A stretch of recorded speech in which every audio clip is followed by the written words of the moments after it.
Menerima pengampunan dosa adalah orang-orang benar. Orang-orang benar tidak memiliki dosa, dan yang tidak memiliki dosa adalah mempelai wanita Yesus Kristus.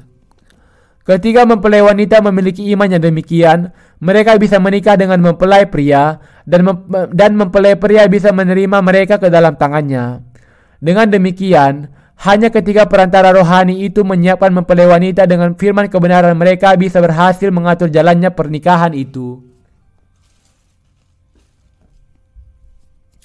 Supaya berhasil, perantara keselamatan rohani harus tahu mempelai wanita yang bagaimana yang dikehendaki oleh mempelai pria. Yesus, mempelai pria kita, tidak memiliki dosa. Ia kudus. Inilah sebabnya Yesus menghendaki mempelai pria yang tidak berdosa tanpa cacat. Dan inilah sebabnya perantara itu memakai karya mempelai pria itu untuk membersihkan dan mendandani mempelai pria. Dandanan dari mempelai wanita ini berarti bahwa mereka akan dibawa ke hadapan mempelai pria hanya setelah dosa-dosa mereka sepenuhnya dibasuh dengan Injil air dan Roh yang digenapi oleh mempelai pria. Kalau mereka dibawa kepadanya ketika dosa-dosa mereka harus setengah dibasuh, mempelai pria tidak akan menerima mereka karena ia menghendaki mempelai wanitanya sepenuhnya tidak memiliki dosa. Para hamba Allah yang memainkan peranan ini adalah para perantara bagi keselamatan rohani. Para hamba Allah dengan demikian harus senantiasa mempersiapkan mempelai wanita itu untuk keselamatan rohani mereka. Pada saat yang sama, kita juga harus menyadari bahwa di dalam kekristenan zaman ini ada banyak perantara yang hanya mengeksploitasi dan memanfaatkan hanya untuk keuntungan materi di mana-mana. Para perantara yang ini akan dihukum oleh Yesus Kristus dan juga oleh mempelai wanita yang ditolak. Kita tidak boleh menjadi perantara kedagingan. Mengenal dalamnya iblis. Bahkan di antara para hamba Allah dan umatnya, ada banyak yang tidak mengenal dalamnya tipu daya iblis. Ada banyak, dengan kata lain, yang tidak menyadari bagaimana kerasnya iblis berusaha untuk menjatuhkan kita. Terlalu banyak hamba Allah yang gagal untuk menyadari bagaimana iblis sudah mengubah dan mencemari Injil air dan Roh, dan bagaimana ia sudah mendustai orang-orang percaya supaya mereka mengikuti iman yang keliru darinya. Sebagai akibatnya, banyak orang yang percaya kepada Yesus akhirnya percaya kepada Injil yang palsu dan bukannya Injil air dan roh yang sejati, dan jiwa mereka bertentangan dengan kehendak Allah juga sudah dibinasakan. Allah mengatakan kepada kita, jangan mengikuti doktrin dari Izebel. Percaya dan wartakan dengan teguh Injil air dan roh milikmu sampai kedatanganku kembali. Aku kemudian akan memberikan kepadamu kuasa atas bangsa-bangsa. Tetapi mereka yang didustai oleh iman Izebel, dikatakan oleh Allah, akan dibuang ke dalam kesusahan dan menempa mereka kembali. Ketika saat kedatangan Kristus datang lagi, kita akan melihat mereka yang sudah percaya dan mewartakan keselamatan hanya melalui darah Yesus mengkhianati iman mereka.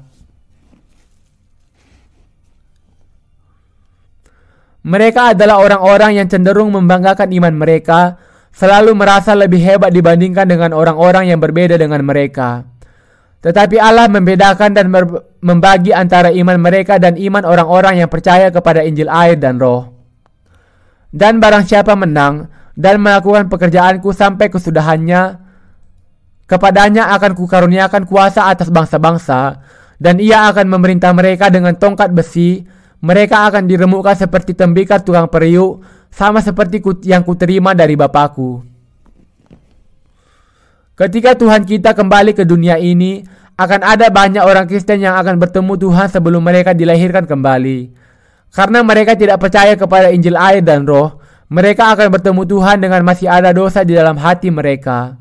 Tetapi orang-orang yang hatinya sudah diampuni dari dosa-dosa mereka dengan percaya kepada Injil air dan roh, sebaliknya, akan diubahkan oleh kedatangan Tuhan dan memerintah bersama dengan Dia.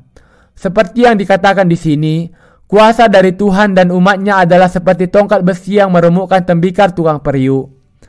Allah pasti akan memberikan kuasa atas bangsa-bangsa kepada mereka yang mempertahankan iman kepada Injil air dan roh sampai akhirnya. Tuhan kita mengatakan bahwa kuasa ini sama dengan kuasa yang diterimanya dari Bapaknya. Kita harus melawan dan menang atas nabiah palsu seperti Izebel atau Bileam, sehingga kita akan memerintah sampai kekal dengan kuasa atas bangsa-bangsa yang akan diberikan Tuhan kepada kita.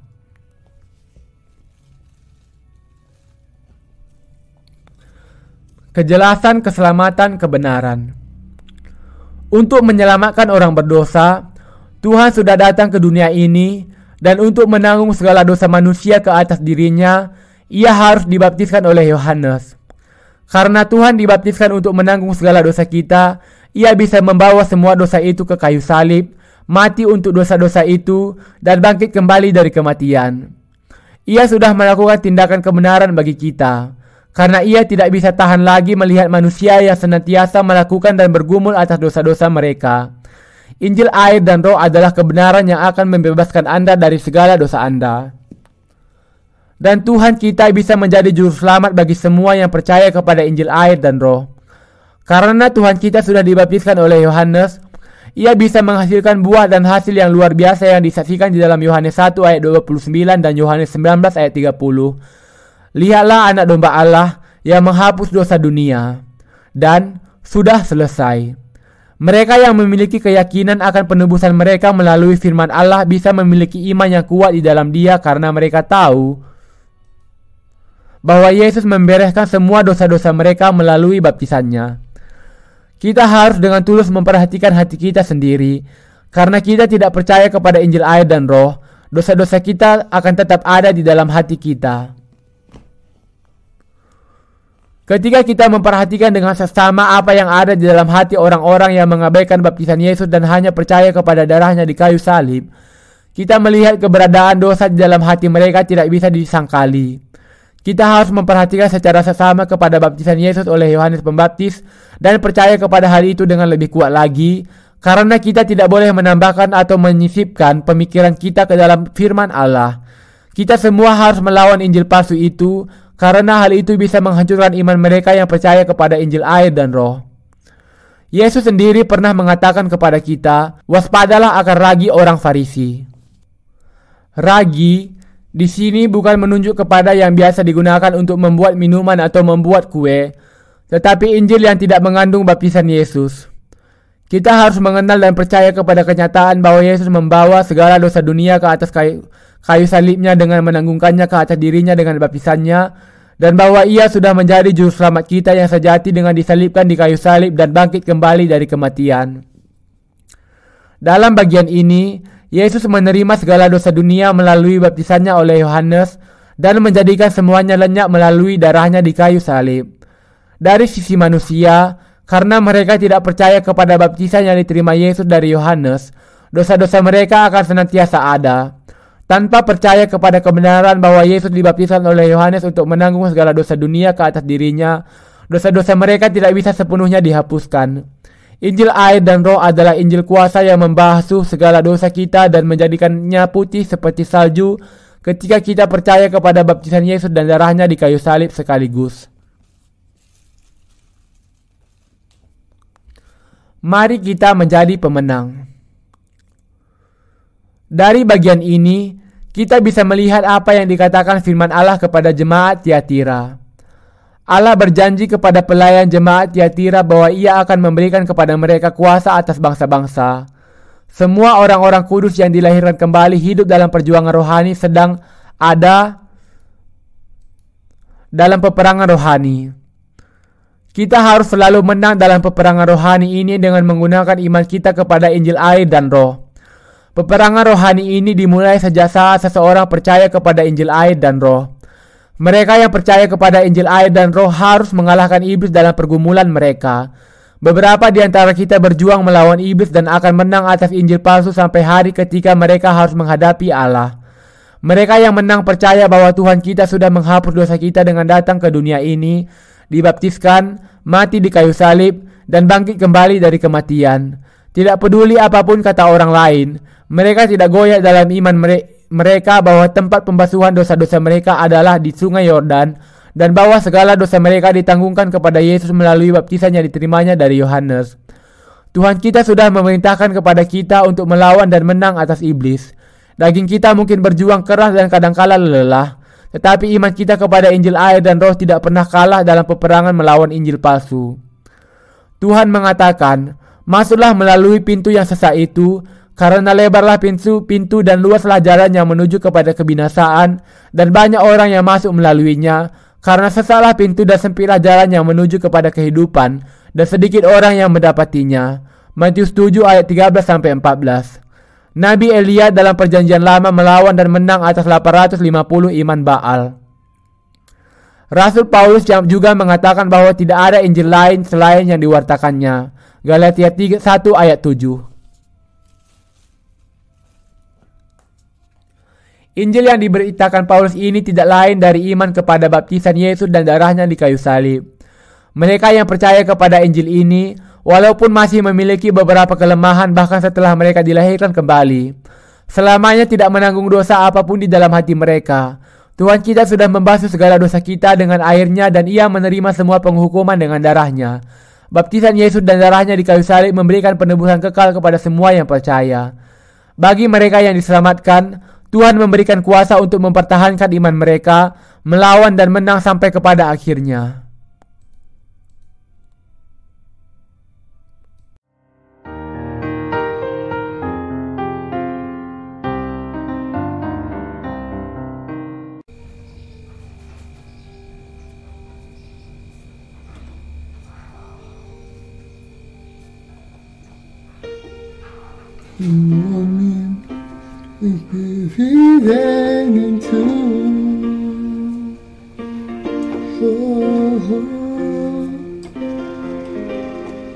Come, Holy Spirit, follow me now.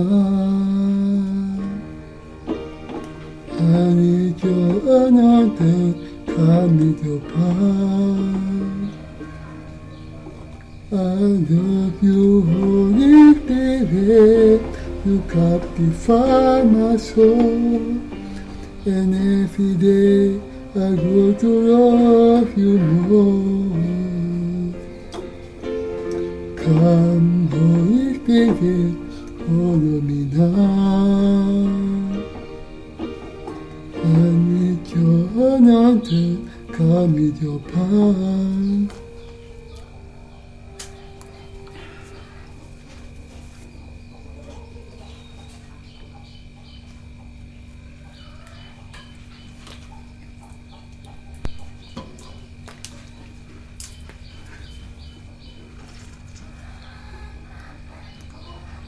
love you, Holy Spirit, you captivate my soul, and every day I go to love you more.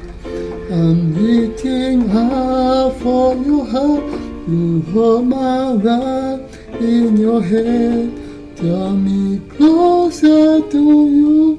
You're not the makes me move. Nothing compared to the place where I can see you face to face. You know me in spirit and in truth. Oh.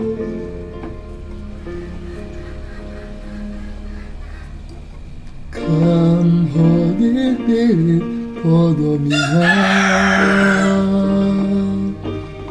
I need your anointed, come with your power.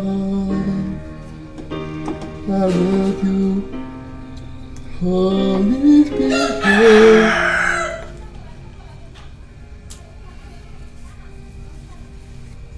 I love you, Holy Spirit. You captivate my soul, and every day I go to love you more. Come, Holy Spirit, follow me now. Come, Holy Spirit, follow me now. I need your anointed, come with your power. I love you, Holy Spirit, you captivate my soul, and every day I go to love you more. I'm reaching out for your heart, you hold my life in your hand. Draw me closer to you. You're not the man in you. Nothing compared to this day where I can see you face to face. You know me in spirit and in truth.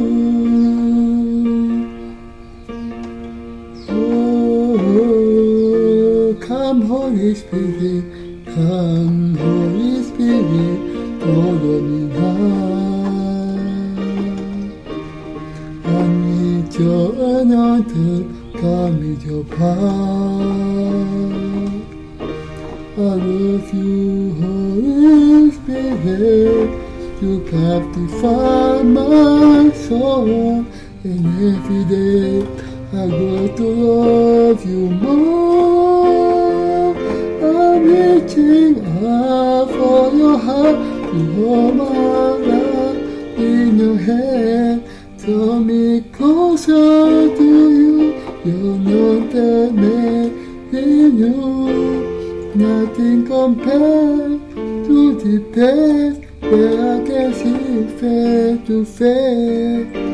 You know me in spirit and in truth. Oh, how great is our God. Sing with me, how great is our God. And always see how great